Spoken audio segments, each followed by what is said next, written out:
ఆడికి భయం లేదు కదా, ఆడికి భయం లేదు అసలు. నువ్వు ఎక్కడికి వెళ్తే అటు నిన్ను కొడతాడు ఇంకా.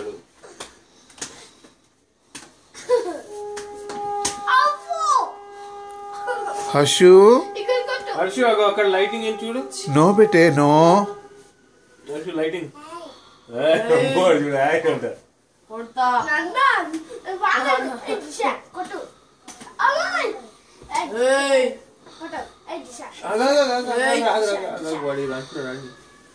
వాడు ఇలా చూడు చూస్తున్నాడు, అటు చూడు.